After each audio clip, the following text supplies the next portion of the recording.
Breaking news at 6:30, an officer-involved shooting out of DeSoto County has left one deputy wounded and the man identified as the suspect dead. Deputies stopped Matthew Stephen Rowley around 2 a.m. this morning. He was a fugitive out of Georgia.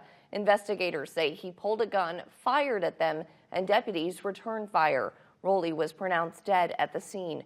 Wink News reporter Zoe Warner is live near where the scene was in DeSoto County. Zoe, do we know how that officer is doing tonight? Annette and Taylor, what we do know at this moment is that DeSoto County released a statement earlier this morning saying that their deputy was injured right here by Thigpen Avenue, and he is now being treated and recovering. Here's some background. DeSoto County Sheriff's Office got a tip Friday afternoon from the Forsyth County Sheriff's Office in Cummings, Georgia. It said there was an active warrant for Matthew Stephen Rowley, and they had reason to believe he was in DeSoto County. That warrant was for enticing a child for indecent purposes. Rowley was also a registered sex offender who had not registered in DeSoto County as required by law. The Florida Department of Law Enforcement says that was not Rowley's only offense. He also had charges for possession of child pornography. Meanwhile, DeSoto County law enforcement was on the lookout for Rowley. DeSoto County Sheriff's early this morning around 2:16 conducted a traffic stop where Rowley was believed to be on State Road 72 between Thigpen Road and Addison Avenue.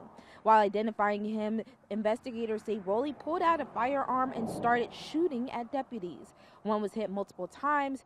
Those deputies then returned the fire, and Rowley was then pronounced dead on the scene. Now, Annette and Taylor, we have been seeing LCSO and Charlotte County Sheriff's Office show their support via social media for this injured deputy, and I have reached back out to DeSoto County to see what the latest update is on him. They said that they cannot provide any further comment at this point, but to refer back to their statement earlier about him being treated and recovering. When we find out more information, we'll make sure to let you know. Live in Arcadia, Zoe Warner, Wink News. Thank you so much, Zoe. And other local sheriff's departments are now offering words of encouragement after this shooting. Neighboring Charlotte County, who's seen their fair share of deputy-involved shootings just this month, wrote, quote, "We pray for our family regardless of which uniform they wear. May their recovery be swift and full." And Sheriff Carmine Marcino of Lee County wrote, "My heart is with our brothers and sisters at DeSoto County this morning following the officer-involved shooting that left one of their own wounded." He goes on to talk about the dangers of working in law enforcement and says each and every one of us deserves to go home to our families after a shift, as does every human being.